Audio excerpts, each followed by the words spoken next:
नमस्कार आप सभी को, स्वागत है आपका हमारे इस प्लेटफ़ॉर्म पर।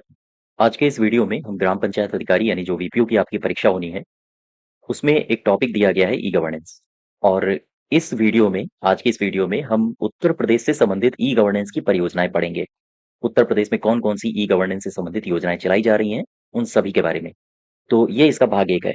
इसको पूरा देखिएगा, साथ ही साथ अगर आपको इसकी पीडीएफ चाहिए तो आप हमारे टेलीग्राम चैनल से जुड़ सकते हो। चैनल को सब्सक्राइब करिए, वीडियो को शेयर भी करिए ज़्यादा से ज़्यादा। और ठीक है, तो चलिए शुरू करते हैं।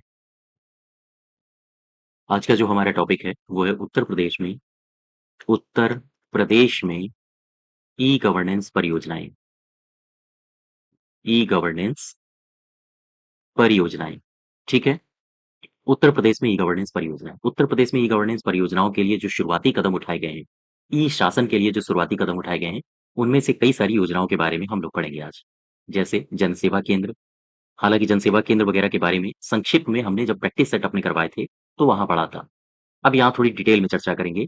कॉमन सर्विस सेंटर हो गया, जनसेवा केंद्र हो गया, है ना? जैसे लोकवाणी, ई-सुविधा, तो ये जितनी भी योजनाएँ चलाई जा रही हैं, इन योजनाओं का मेन टारगेट क्या है? उत्तर प्रदेश सरकार के द्वारा चलाई जा रही ई-गवर्नेंस से संबंधित जो योजनाएँ हैं, इनका लक्ष्य क्या है? इनका एक ही लक्ष्य होता है, सरकार के द्वारा जो भी सेवाएँ दी जा रही हैं, वो आम नागरिक यानी कि नागरिकों तक कैसे पहुँचे?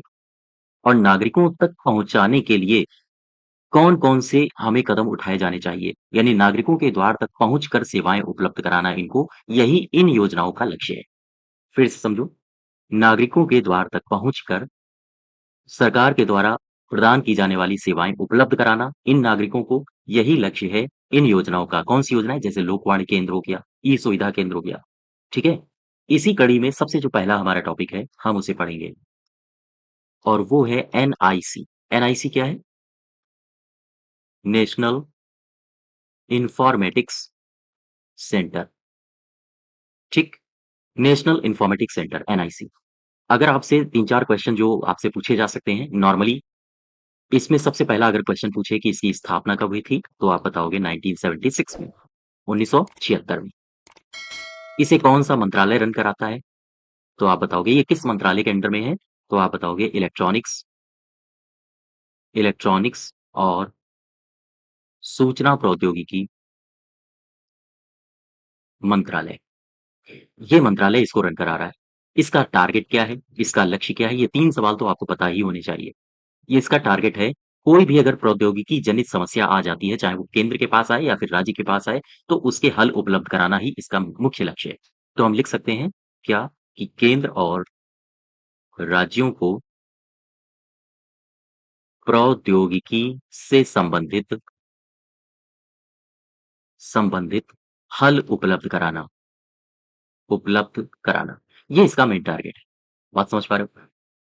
अच्छा, अब मैं बात करता हूँ उत्तर प्रदेश की। तो उत्तर प्रदेश में जो एनआईसी है, ये जो एनआईसी है नेशनल इन्फॉर्मेटिक्स सेंटर, एनआईसी के ही माध्यम से उत्तर प्रदेश के जो भी जिला कार्यालय हैं, उन जिला कार्यालयों में डिस्ट्रिक्ट इन्फॉर्मेशन सिस्टम प्रोग्राम को कंप्यूटरीकृत करने के लिए इस परियोजना को शुरू किया गया।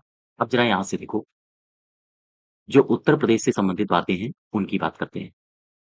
एनआईसी के माध्यम से ध्यान दीजिएगा, हम उत्तर प्रदेश की बात कर रहे हैं। उत्तर प्रदेश के सभी जिला कार्यालयों में उत्तर प्रदेश के सभी जिला कार्यालयों में district information system program district information system program के तहत कंप्यूटरीकृत करने का कार्यक्रम शुरू किया गया, ठीक है? तो ये जो प्रोग्राम चलाया जा रहा है डिस्ट्रिक्ट इन्फॉर्मेशन सिस्टम प्रोग्राम के तहत कंप्यूटरीकृत उत्तर प्रदेश के जिला कार्यालयों को किया जा रहा है। जिला कार्यालयों को, लगभग सभी कार्यालयों को कंप्यूटरीकृत किया जा रहा है और किसके माध्यम से? एनआईसी के माध्यम से।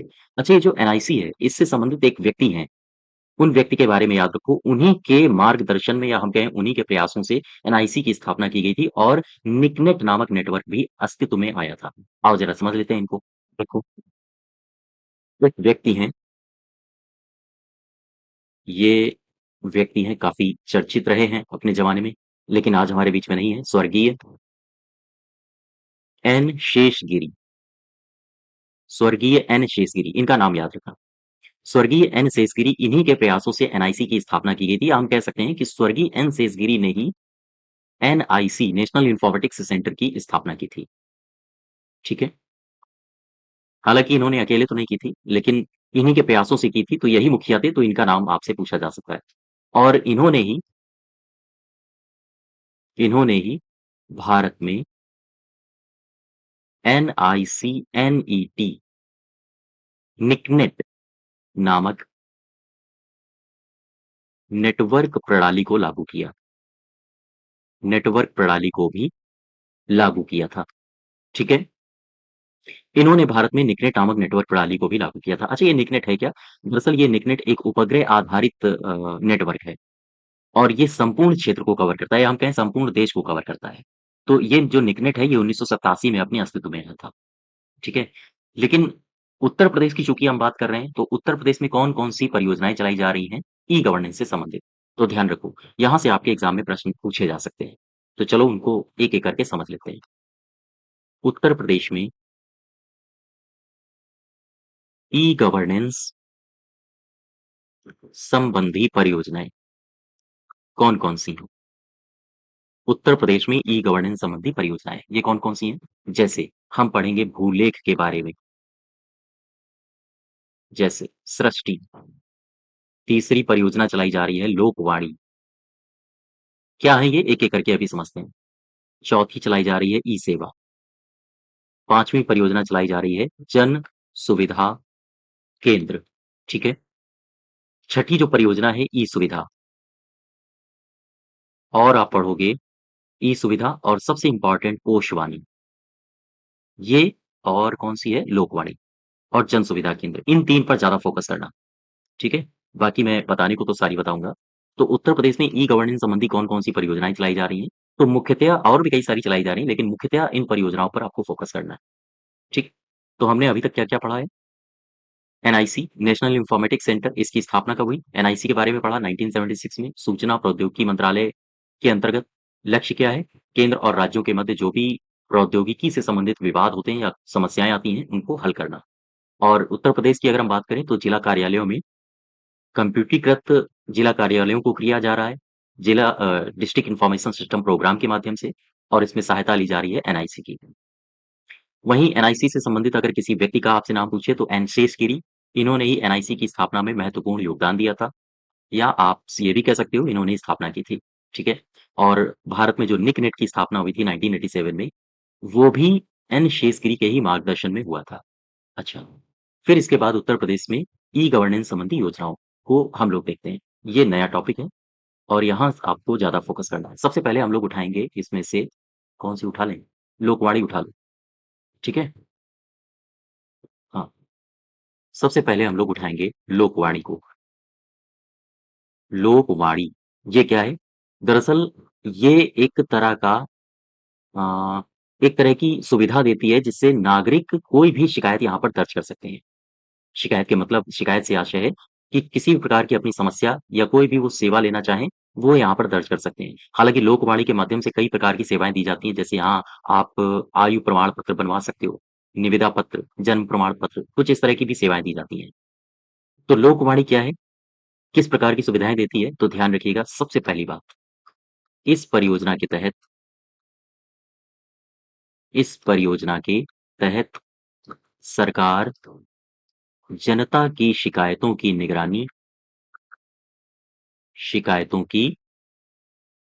निगरानी और समाधान की ऑनलाइन सुविधा देती है। ऑनलाइन सुविधा देती है।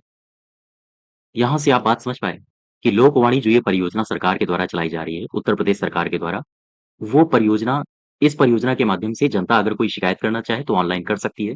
साथ ही साथ उनका जो समाधान है, वो भी ऑनलाइन उपलब्ध कराया जाता है। बड़ी बात ये है कि ये जो लोकवाणी कार्यक्रम है या परियोजना है, इसके अंतर्गत कई सारी सेवाएँ दी जा रही हैं सरकार के द्वारा। इसके अंतर्गत सरकारी सेवाएँ जो नागरिकों को दी जा रही हैं, को दी जा रही हैं। कौन-कौन सी हैं सरकारी सेवाएँ जो नागरिकों को दी जा रही हैं इसके अंतर्गत? जैसे मैं बात करूँ, आय प्रमाण पत्र बनवाना है, तो इसके माध्यम से हम बनवा सकते हैं। निविदा प्रमाण पत्र निकलवाना है। तीसरा, जन्म प्रमाण पत्र। इस तरह की सुविधाएँ दी जाती हैं। आम तौर पर वही सुविधाएँ दी जा रही हैं जो ग्रामीण इलाकों में जो ऑनलाइन माध्यम से प्रदान की जाती हैं। ठीक है? जैसे आपने जाति प्रमाण पत्र बनवाना है, तो वो भी आप बनवा सकते हो। जाति प्रमाण पत्र, जैसे आप निवास प्रमाण पत्र बनवाना चाहते हो, तो वो भी बनवा सकते हो। जैसे मैं बात करूँ, किसी की मृत्यु हो गई है, तो म मृत्यु प्रमाण पत्र बनवाना है, तो आप वो भी बनवा सकते हो। तो कई सारी प्रकार की योजनाएँ कई सारी प्रकार की सेवाएँ इस योजना के अंतर्गत दी जा रही हैं। लेकिन बड़ा प्रश्न ये है कि लोकवाणी ये शुरू कब किया गया? कहाँ से शुरू किया गया? तो यहाँ देखो, ये जो लोकवाणी है, ध्यान देना, ये इम्पोर्टेंट है, आप इसे नोट बना के लिखोगे। एक तारीख थी 9 नवंबर 2004, 9 नवंबर सन 2004।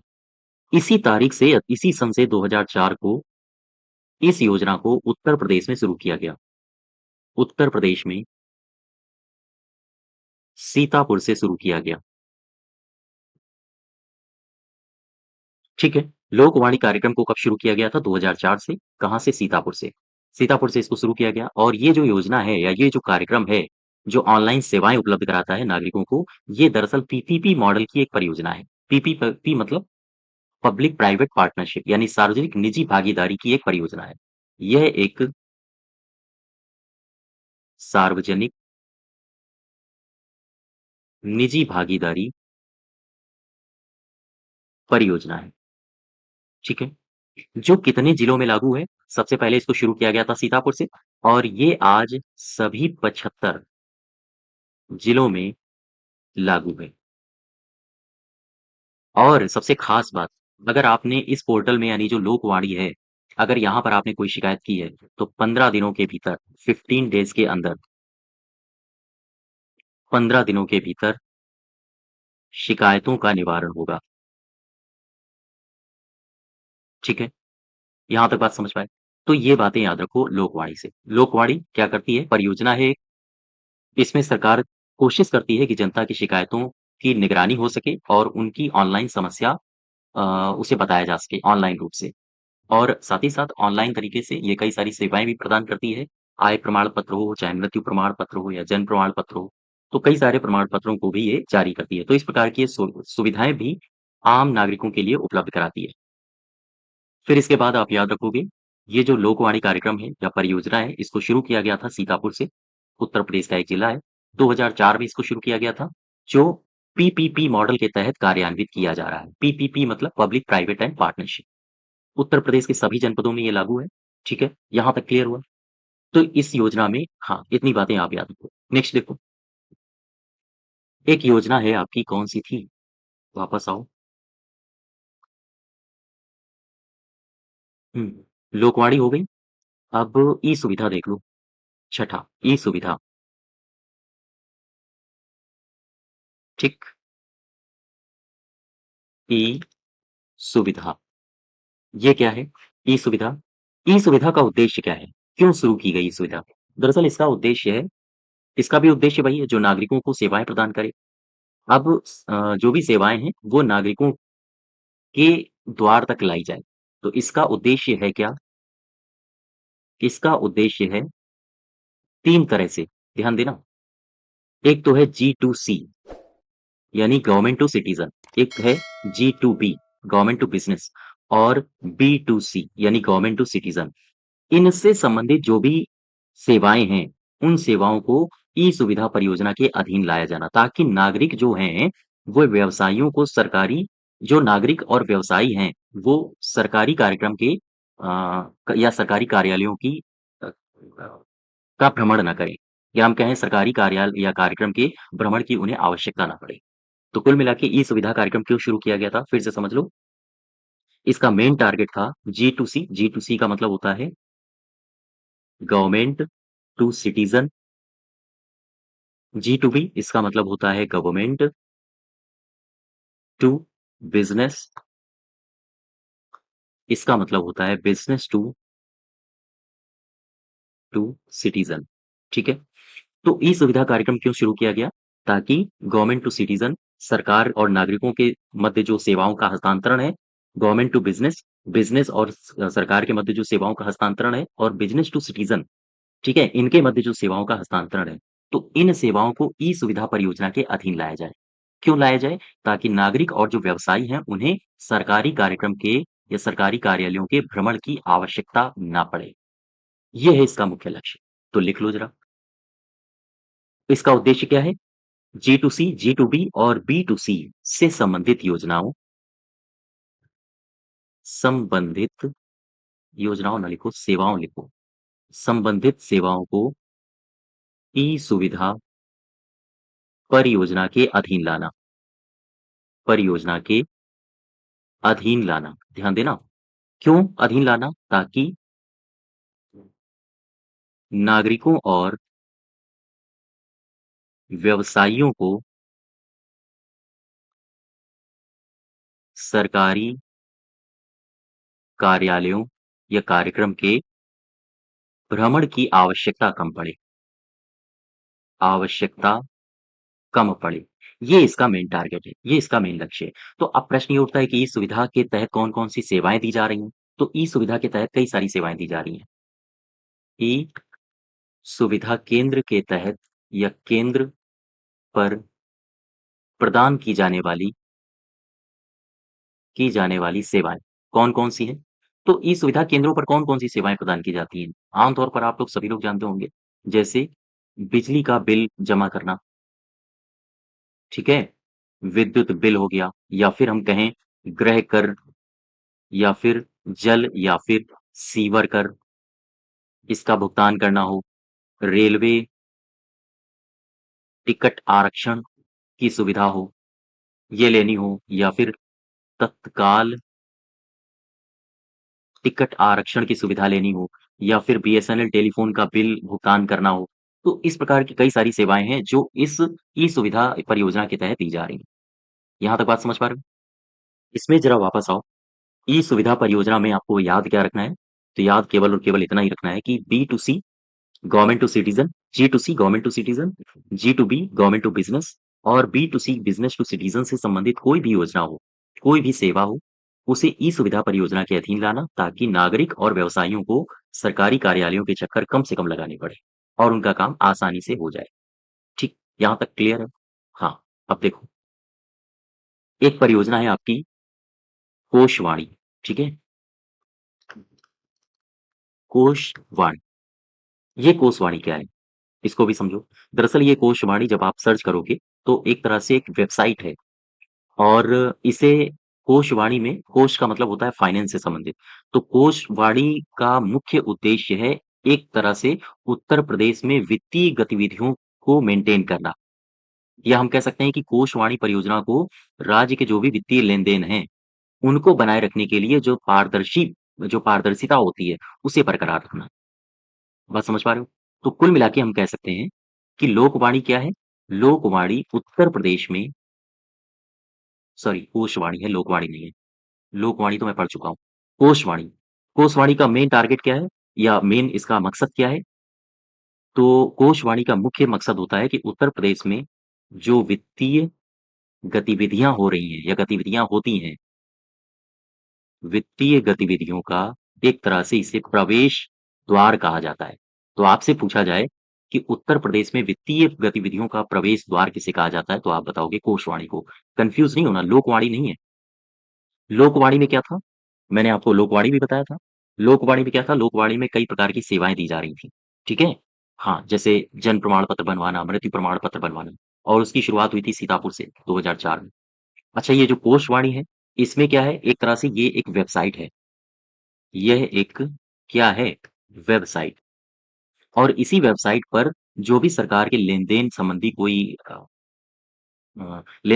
कोई भी प्रक्रिया होती है, तो उसे इस वेबसाइट पर अपलोड कर दिया जाता है। तो आप आसानी से यहाँ पर देख सकते हो। इसका मेन टारगेट क्या है? मेन टारगेट है कोशवाणी परियोजना को बनाने का, ताकि जो सरकारी लेन-देन है, उनमें पारदर्शिता लाई जा सके। ठीक है? तो आपसे अगर पूछा जाए उत्तर प्रदेश में वित्तीय गतिविधियों का प्रवेश द्वार किसे कहा जाता है? तो आप बताओगे कोशवाणी को। क्या है इसका लक्ष्य? कोशवाणी परियोजना को राज्य के वित्तीय, ध्यान देना, राज्य के वित्तीय लेन-देन को बनाए रखने के लिए एवं सरकारी लेन-देन में पारदर्शिता लाने के लिए विकसित किया गया। पारदर्शिता लाने के लिए इसे विकसित किया गया। ठीक है? तो कोशवाणी का मतलब क्या है? आपसे देखो, ऑप्शन में जो क्वेश्चंस पूछे जाएँगे, उनमें एक तरह से स्टेटमेंट बना के ही पूछा जाएगा। ऊपर दिया होगा कोशवाणी का अर्थ है या कोशवाणी का संबंध निम्नलिखित में से किससे है? सरकारी सेवाएँ देना, एक एक तरह के उत्तर प्रदेश में वित्तीय गतिविधियों का द्वार है, या फिर कोशवाणी क्या है? तो उसमें और भी ऑप्शंस बना सकता है। ठीक है? तो हाँ, ये बातें याद रखो आप। नेक्स्ट देखो, नेक्स्ट है आपका भूलेख। ठीक है? भूलेख, ये क्या है? भूलेख दरअसल एक ऐसा पोर्टल है जहां पर किसी भी जमीन के बारे में आप सूचना ले सकते हो। मान लीजिए आप खरीदार हो जमीन के, या आप सेलर हो जमीन के, कोई जमीन का खरीदार है, और ये अगर कोई खरीदार है तो ये भूलेख पोर्टल में जाके किसी भी जमीन के बारे में सूचनाएं ले सकता है। ठीक है? तो भूलेख का उद्देश्य क्या है? इसका उद्देश्य है जमीन के मालिकों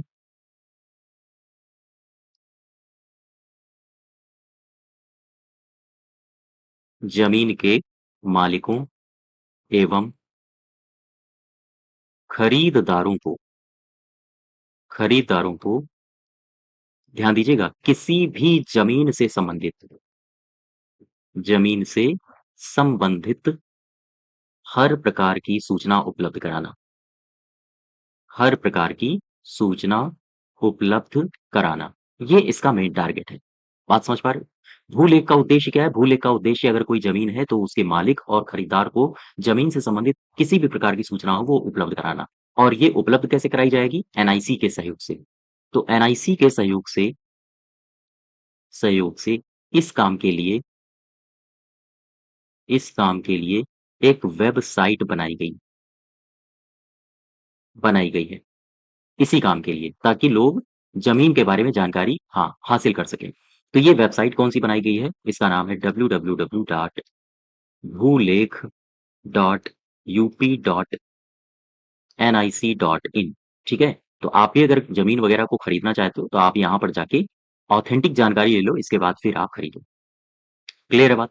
तो भूलेख का काम केवल और केवल इतना है। भूलेख का काम क्या है? ज़मीन से संबंधित किसी भी प्रकार की जानकारी को कस्टमर तक उपलब्ध कराना, ये इसका मेन काम है। और इसको, ये जो पोर्टल है, इसको किसने डिज़ाइन किया था? तो ये एनआईसी है, इसी ने।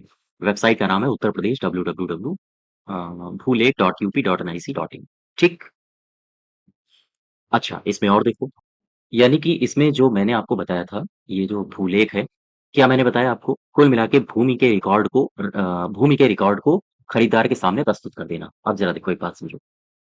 ये जो भूलेख पोर्टल है, अगर मैं इसको एक शब्द में कहूँ, बात समझना, ये जो भूलेख हुँ, ये जो भूलेख वेब पोर्टल है, अगर मैं इसको एक लाइन में कहूँ, ये क्या है? तो पता है आप, इसको आप कह सकते हो कि ये एक तरह से जो उत्तर प्रदेश में भूमि है, भूमि के रिकॉर्ड को कंप्यूटरीकृत करता है, बात खत्म। उत्तर प्रदेश में उत्तर प्रदेश में भूमि के रिकॉर्ड को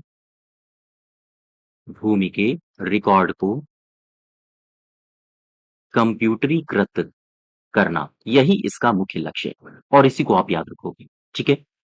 ये भूलेख वेब पोर्टल उत्तर प्रदेश में भूमि के रिकॉर्ड को कंप्यूटरीकृत करता है। तो ये जो भूमि, या हम कहें वेब आधारित भूमि दस्तावेज प्रणाली है, भूमि के दस्तावेज को, ये मान लीजिए कोई लैंड है, इसे वेबसाइट पर अपलोड कर देना ताकि कस्टमर्स इसकी जानकारी ले सकें। ये प्रक्रिया शुरू कब हुई? सभी तहसीलों में। तो ये प्रक्रिया शुरू हुई थी उत्तर प्रदेश में 2 मई 2016 को, या इसको एक नए पेज से लिख लो। हाँ, नोट्स ही बना लो आप। वेब आधारित वेब आधारित भूमि दस्तावेज भूमि दस्तावेज प्रणाली 2 मई, ध्यान दीजिएगा, 2 मई 2016 से इसे प्रारंभ किया गया, प्रारंभ हुई, ठीक है? वेब आधारित भूमि दस्तावेज प्रणाली कब से प्रारंभ हुई थी? 2 मई 2016, ये तारीख याद रखो। 2 मई 2016 को प्रारंभ हुई थी और उत्तर प्रदेश में इसे लगभग सभी तहसीलों में लागू किया जा चुका है, हर एक तहसील में।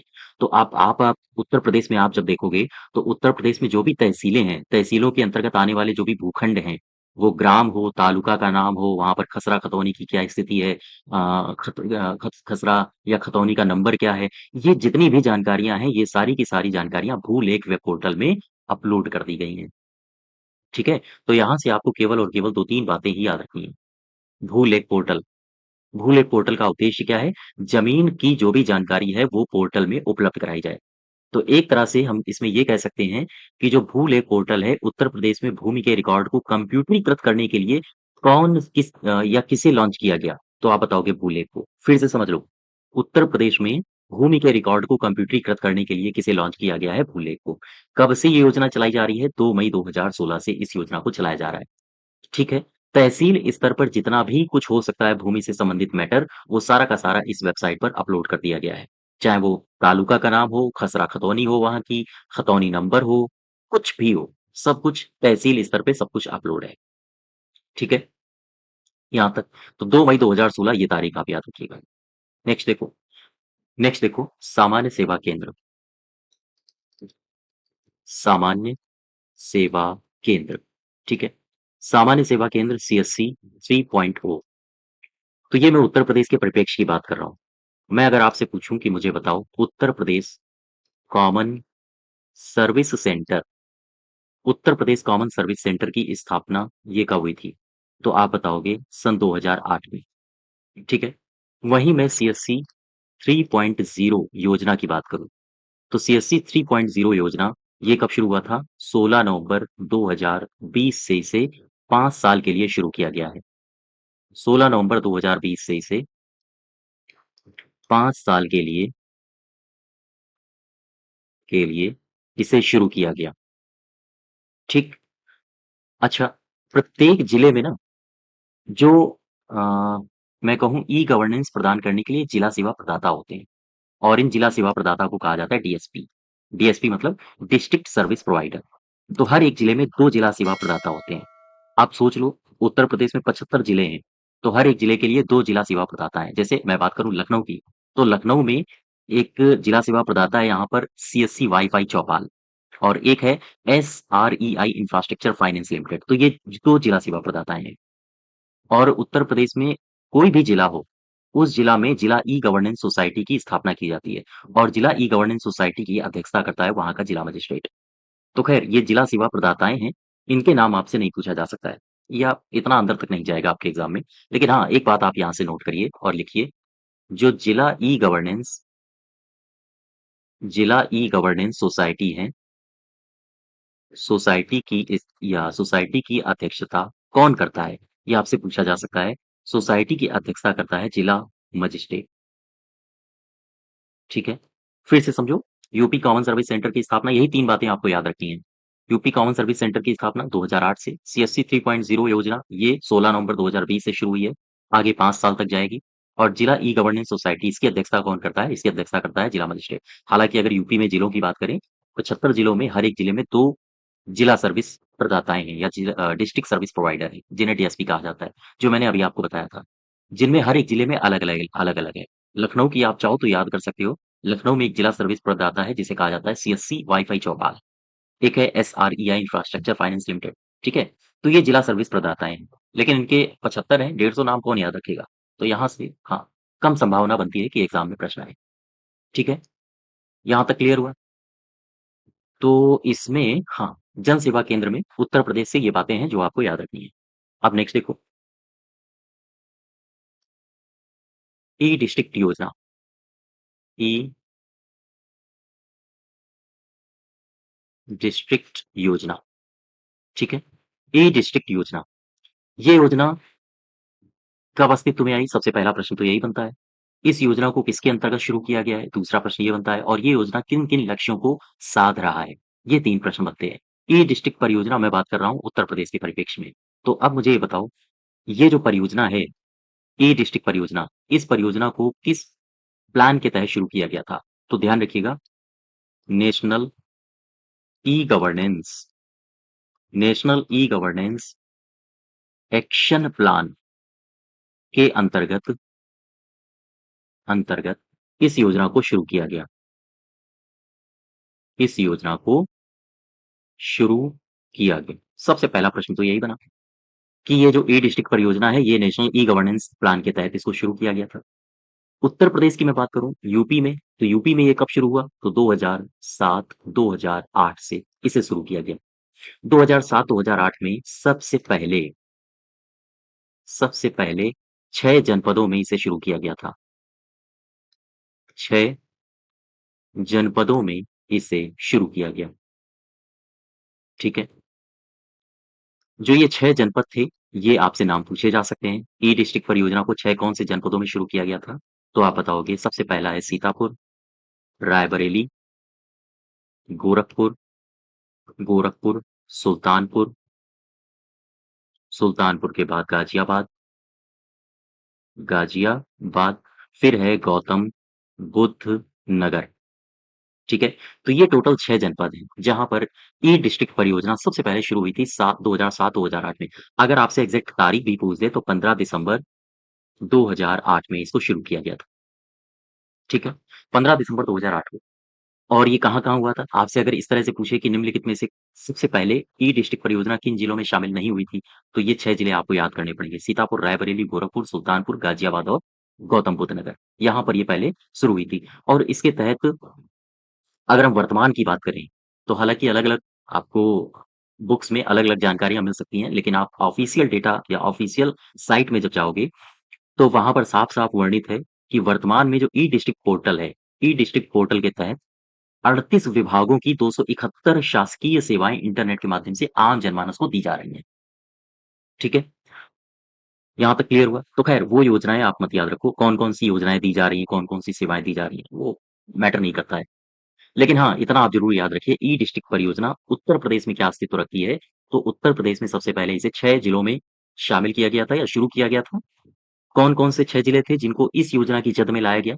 सीतापुर, रायबरेली, गोरखपुर, सुल्तानपुर, गाज़ियाबाद और गौतम बुद्ध नगर। 2007-8 में इसे शुरू किया गया था। अगर एग्ज़ैक्ट डेट पूछ दे, तो दिसंबर 2008 है। ठीक है? हाँ, तो ये ई डिस्ट्रिक्ट परियोजना है जो कि उत्तर प्रदेश से संबंधित है और इसे national e governance action plan के अंतर्गत शुरू किया गया था। इसके तहत कई सारी योजनाएँ हैं जो नागरिकों के माध्यम तक पहुँचाई जा रही हैं। सॉरी, नागरिकों के पास तक पहुँचाई जा रही हैं इंटरनेट के माध्यम से। ठीक है? अब ज़रा नेक्स्ट देखो। एक आपने पढ़ा होगा उमंग ऐप, उमंग ऐप, ये क्या है? उमंग ऐप, तो ये एक तरह से एप्लीकेशन है, ऐप है जो भारत सरकार के द्वारा लॉन्च किया गया है। ये एक ऐसा ऐप है जो कई सारी सेवाएँ देता है एक ही मोबाइल ऐप में या एक ही मोबाइल पर। ठीक है? इसमें कौन-कौन सी सेवाएँ दी जाती हैं? तो इसमें कई सारी सेवाएँ दी जा रही हैं। जैसे बहुत सारे मैं अगर नाम आपको लेना चाहूँ, तो उसमें मौसम विभाग संबंधी जानकारी को हाल ही में जोड़ा गया है। लेकिन उमंग ऐप से जो फैक्ट्स हो सकते हैं, जो आपके एग्ज़ाम में पूछे जा सकते हैं, वो कौन-कौन हो सकते हैं? देखो, प्रधानमंत्री ने प्रधानमंत्री ने प्रधानमंत्री कौन है? हमारे मोदी जी, अभी फिर बन गए हैं। प्रधानमंत्री ने वर्ष 2017 में उमंग ऐप लॉन्च किया। ठीक है? ये तारीख आप याद रखो, ये वर्ष याद रखो, 2017 में इसे लॉन्च किया गया। अच्छा, ये है क्या? दरअसल ये भारत का ऑल इन वन सिंगल एकीकृत पोर्टल है या एप्लीकेशन है, जो मल्टी प्लेटफ़ॉर्म उपलब्ध कराता है, बहुभाषी है, मल्टी सर्विस देता है। इस तरह का ये है मोबाइल एप्लीकेशन। यह एक मोबाइल ऐप है, जो क्या करता है? जो सुरक्षित है, किसी प्रकार से हार्म नहीं पहुँचाएगा आपके डिवाइस को, जो मल्टी प्लेटफ़ॉर्म है, ठीक है? जो बहुभाषी है, बहुत सारी भाषाओं में ये उपलब्ध है, जो मल्टी सर्विस है, बहुत सारी सेवाएँ देता है, चाहे मौसम संबंधी हों या किसी भी प्रकार की हों। यह सुरक्षित है, यह साथ ही साथ मल्टी चैनल है। तो एक प्रकार का मोबाइल ऐप है जो सुरक्षा के साथ-साथ मल्टी प्लेटफ़ॉर्म है, बहुत सारी भाषाओं में ये उपलब्ध है, यहाँ पर आप बहुत सारी सेवाओं का लाभ ले सकते हो, बहुत सारे यहाँ पर चैनल्स हैं। अब एक ख़ास बात ये है कि ये जो उमंग ऐप है, उमंग ऐप, इसमें याद रखने वाली क्या बात है? देखो, इसका पूरा नाम आपसे पूछा जाता है या पूछा जा सकता है, उमंग ऐप। तो याद रखो इसका पूरा नाम क्या है? Unified mobile application, unified mobile application for new age governance. ये इसका पूरा नाम है, इसको याद रखिएगा। Unified mobile application for new age governance. ठीक है? और एक तरह से इसका विकास किसने किया? अगर आपसे ये पूछ दे कि इस एप्लीकेशन ऐप का विकास किसने किया है, तो आप बताओगे ये बातें हैं जो आपको याद रखनी है। यही बातें हैं इम्पोर्टेंट, ठीक है? मैंने पीछे जो आपको बताया है, ये सारी बातें तो आपको केवल और केवल समझने के लिए। जब आप कहीं मेंस लिख रहे होते हो ई गवर्नेंस के ऊपर, तो उस समय उस दौरान ये सारी बातें आपके लिए अनिवार्य होती हैं कि आपके दिमाग में ये सारी बातें रहें कि ये बहुभाषी है, मल्टी सर्विस देता है, वगैरह-वगैरह। लेकिन जब आप वन डे एग्ज़ाम की तैयारी कर रहे हो, तो फिर ये केवल और केवल समझने वाली बातें होती हैं। ये दिमाग में बैठाने वाली नहीं है। हाँ, दिमाग में कौन है? जो फैक्ट्स हो सकते हैं, जैसे ये इम्पोर्टेंट है। प्रधानमंत्री ने इसको जारी किया 2017 में। अब यहाँ मैं जो लिख रहा हूँ, वो वन डे एग्ज़ाम्स के लिए ज़रूरी है, ठीक है? इसका पूरा नाम, इसे किसने विकसित किया, तो ये भी आपको वन डे एग्ज़ाम्स के लिए तैयार रखना है। कौन है? ज़रा इनका मंत्रालय बताओ मुझे। इलेक्ट्रॉनिक्स और इलेक्ट्रॉनिक्स और सूचना प्रौद्योगिकी मंत्रालय। अच्छा, इलेक्ट्रॉनिक्स और सूचना प्रौद्योगिकी मंत्रालय एक तो ये है, और इसने किसके सहयोग से शुरू किया है? इसने किसका सहयोग लिया है? साथ ही साथ इसके साथ है कौन है? हाँ, राष्ट्रीय ई-गवर्नेंस प्रभाग। इन दोनों ने इसकी शुरुआत की है, इसका विकास किया है। ध्यान दीजिए, इस मंत्रालय ने इस उमंग ऐप के विकास में योगदान दिया है। साथ ही साथ राष्ट्रीय ई-गवर्नेंस प्रभाग ने भी इसके विकास में योगदान दिया है। तो अब एक बात बताओ मुझे, एक शॉर्ट बताओ जो मैं पीछे से आपको बताते हुए आया हूँ। ये सारी बातें मैंने आपको बताई। यहाँ से अगर आपसे पूछा जाए उमंग एप्लीकेशन क्या है, तो आप एक लाइन में क्या बताओगे? आप बताओगे ये अखिल भारतीय यानी ऑल इंडिया की जो सर्विसेज़ हैं, अखिल भारतीय जो ई-शासन सेवाएँ हैं, उनको उन सेवाओं तक नागरिकों की पहुँच स्थापित करने के लिए एक मंच मात्र है। फिर से समझो, मैं अगर आपसे एक लाइन में पूछूँ उमंग ऐप क्या है? तो आप क्या कहोगे? जो ई-शासन के लिए सेवाएँ दी जा रही हैं, Akhil Bharatiya, all India level पर, तो उन सेवाओं तक पहुँचने के लिए एक प्लेटफ़ॉर्म है, एक मंच है, उमंग ऐप। बस दैट्स इट, ठीक है? क्लियर हुआ?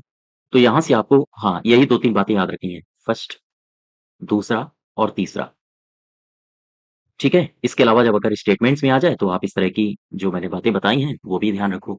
अब एक नेक्स्ट देखो, डिजिटल लॉकर।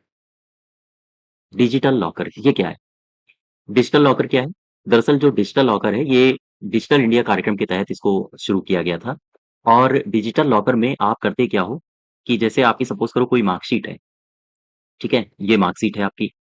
इस मार्कशीट को आप डिजिटल लॉकर में, यानी कि अपने जो दस्तावेज़ हैं, दस्तावेज़ और प्रमाण पत्रों के भंडारण का आप साझाकरण करते हो, और इसे एक क्लाउड आधारित प्लेटफ़ॉर्म में आप इसको इंस्टॉल कर देते हो। इंस्टॉल का मतलब है आप इसको अपलोड कर देते हो, ठीक है? और ये जो आपने अपलोड किया है डॉक्यूमेंट अपना, ये डॉक्यूमेंट ठीक उसी प्रकार ट्रीट किया जाएगा, चूँकि ये सॉफ्ट कॉपी हो गई ना अब तो। अब ये सॉफ्ट कॉपी हो गई, तो ये जो सॉफ्ट कॉपी है, ठीक उसी प्रकार ट्रीट की जाएगी जैसी हार्ड कॉपी ट्रीट की जाती है। तो डिजिटल लॉकर क्या है? डिजिटल लॉकर एक ऐसा प्लेटफ़ॉर्म है, क्लाउड आधारित प्लेटफ़ॉर्म है, जो दस्तावेज़ों और प्रमाण पत्रों के भंडारण और साझाकरण के लिए उपलब्ध होता है। बात समझ पा रहे हो आप हमारी? ठीक है? हाँ, तो अब इसमें डिजिटल लॉकर में लिख लो। सबसे पहले आप मुझे ये बताओ, ये विकसित किसने किया था? तो ध्यान रखो, यह डिजिटल इंडिया ये डिजिटल इंडिया कार्यक्रम के तहत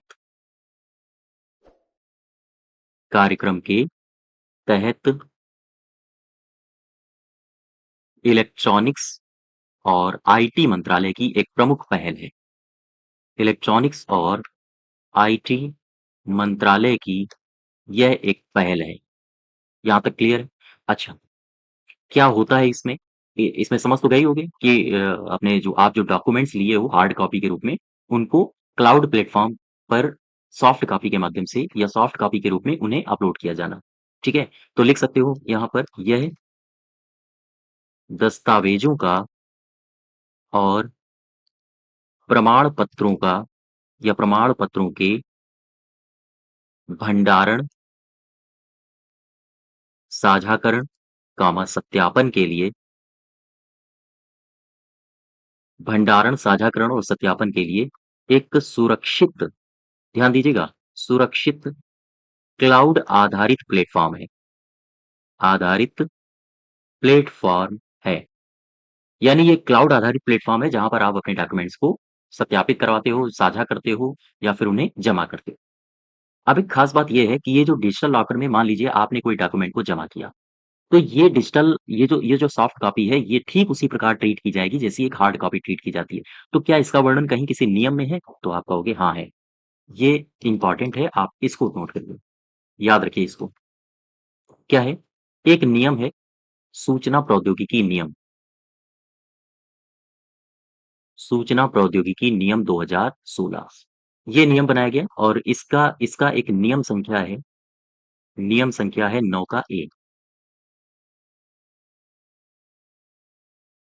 9 का ए। इस नियम में कहा गया है, ध्यान दीजिएगा यहाँ पर, इस नियम में कहा गया है कि जो डिजी लॉकर है, डिजी लॉकर प्रणाली में जारी किए गए दस्तावेजों, डिजी लॉकर प्रणाली में जारी किए गए दस्तावेजों को मूल भौतिक दस्तावेज के बराबर माना जाएगा, के बराबर माना जाएगा। ये बात समझ पाए आप? ये नियम संख्या पूछी जा सकती है, मैंने इसीलिए आपको ये लिखा है कि ये जो सॉफ्ट कॉपी है, ये भौतिक दस्तावेज जो आप अपने हाथ में पकड़े हो हार्ड कॉपी, ये ठीक उसी प्रकार से माना जाएगा। ये कहाँ पर लिखा है? तो सूचना प्रौद्योगिकी नियम 2016 के नियम संख्या 9 के 1 में लिखा है, ठीक है? कि डिजिटल प्रणाली में जो भी जारी किए गए दस्तावेज होते हैं, वो मूल भौतिक दस्तावेज की तरीके से ही माने जाते हैं। अब ज़रा इसमें जो फैक्ट्स हैं डिजी लॉकर में, उससे संबंधित जानकारी थोड़ी-सी आपको पता होनी चाहिए और ये मोस्ट इम्पोर्टेंट बातें हैं, ठीक है? सबको बोल जाना लेकिन इन बातों को मत भूलना। सबसे पहले देखो, सबसे पहली बात, जो हमारे प्रधानमंत्री हैं, प्रधानमंत्री ने फरवरी 2015 में, फरवरी 2015 में डिजिटल लॉकर का बीटा संस्करण जारी किया, ठीक है? दूसरी खास बात क्या है? ये जो डिजी लॉकर है,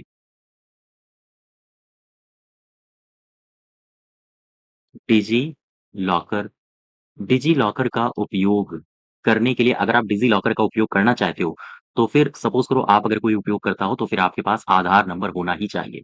यानी डिजी लॉकर का उपयोग के लिए या उपयोग करने के लिए आधार नंबर की आवश्यकता होती है, ठीक है? आधार नंबर की आवश्यकता होती है। तीसरी खास बात क्या है? मान लीजिए कोई एक डिजी लॉकर में क्लाउड स्टोरेज आपको मिला, कि भाई ठीक है, ये है आपका क्लाउड स्टोरेज और यहाँ पर आप अपने डेटा को रखिए। आप अपनी सर्टिफ़िकेट, मार्कशीट्स को रखिए। तो एक खास बात याद रखो, इसका स्टोरेज कितना होगा? सपोज़ करो आपने यहाँ पर फ़ाइल अपनी डाउनलोड करनी या अपनी यहाँ पर अपलोड करनी शुरू कर दी। अब इसकी क्षमता है ही नहीं, ये जो क्लाउड स्टोरेज है। मान लो ये इसकी क्षमता है 10 एमबी की और आपने यहाँ पर 50 एमबी की अपलोड करनी है, तो फिर क्या करोगे? तो यहाँ पर एक निश्चित क्षमता दी जाती है। तो ध्यान दीजिएगा, इसके तहत सबसे जो पहले क्षमता दी जाती थी जब इसकी शुरुआत हुई थी, वो थी 100 एमबी की स्टोरेज क्षमता। यानी कि शुरुआत में या हम कहें पहले 100 एमबी की स्टोरेज क्षमता दी जाती थी, ठीक है? लेकिन अब क्या होता है? आज वर्तमान में 1 जीबी की स्टोरेज क्षमता दी जा रही है, स्टोरेज क्षमता दी जा रही है, ठीक है? ये मैं बात कर रहा हूँ वर्तमान की। और एक खास बात, आप अगर इसमें स्टोर करते हो ना कोई फ़ाइल, तो वो फ़ाइल कम से कम 10 एमबी अ, की ही होनी चाहिए। यानी कि 10 जो भी फ़ाइल आप यहाँ पर स्टोर करोगे, वो 10 एमबी से बड़ी होनी चाहिए, छोटी नहीं होनी चाहिए। तो ख़ैर बहुत सारी बातें लिखने की आवश्यकता नहीं, केवल आप स्टोरेज क्षमता याद रखो। ये जो प्रधानमंत्री नरेंद्र मोदी जी ने डिजिटल लॉकर का बीटा संस्करण जारी किया है, इसके संबंध में जो जानकारियाँ हैं या डिजी लॉकर के संबंध में जो जानकारियाँ हैं, वो ये हैं। डिजी लॉकर का आपको अगर उपयोग करना है, तो आपके पास आधार नंबर होना चाहिए। इसमें जो स्टोरेज क्षमता आपको प्रदान की जाती है, सबसे पहले वो प्रदान की जाती थी 100 एमबी की, लेकिन आजकल 1 जीबी की स्टोरेज क्षमता दी जा रही है, ठीक है? हाँ, तो इसमें ये जो डिजी लॉकर है, इसमें ये बातें याद रखो। सबसे पहले याद रखो किसने शुरू किया था, किसकी पहल है, तो डिजिटल इंडिया कार्यक्रम के तहत इलेक्ट्रॉनिक्स और आईटी मंत्रालय की ये एक पहल है। और ये एक क्लाउड आधारित प्लेटफ़ॉर्म है, जहाँ पर आप अपने डॉक्यूमेंट्स को बार-बार इंस्टॉल आ रहा है, अपलोड कर सकते हो, ठीक है? और ये जो आपकी सॉफ्ट कॉपी बनेगी इसमें, वो ठीक उसी प्रकार ट्रीट की जाएगी जैसी ट्रीट की जाती है आपकी हार्ड कॉपी। वो कहाँ पर लिखा है? तो सूचना प्रौद्योगिकी नियम 2016 के नियम संख्या 9A में। क्लियर है बात? और बीटा संस्करण कब जारी किया गया? 2015 में। क्या चाहिए? आधार नंबर चाहिए और आज कितनी स्टोरेज क्षमता दी जा रही है उस क्लाउड में? 1 जीबी की। यहाँ तक क्लियर है? हाँ, नेक्स्ट देखो। यूपीएसडब्ल्यूएएन इसके बारे में समझो। इसे कहा जाता है Uttar Pradesh wide area state wide area network. यानी कि हम पढ़ेंगे इसमें यूपीएसडब्ल्यूएएन स्वान 2.0, ठीक है? तो यहाँ से हम लोग कंटिन्यू करेंगे अब नेक्स्ट क्लास में। तो आप आज यहीं तक रखिए। तो ये कुछ उत्तर प्रदेश में चलाई जा रही ई गवर्नेंस से संबंधित प्लेटफ़ॉर्म्स हैं, परियोजनाएँ हैं जो आपकी आपकी जो वीपीओ की परीक्षा होने वाली है, उसके लिए काफ़ी महत्वपूर्ण है। इसकी अगर आपको पीडीएफ चाहिए तो आप हमारे टेलीग्राम चैनल से जुड़ सकते हो। साथ ही साथ चैनल को सब्सक्राइब करिए, वीडियो को शेयर भी किया करो। ठीक है? हाँ, धन्यवाद।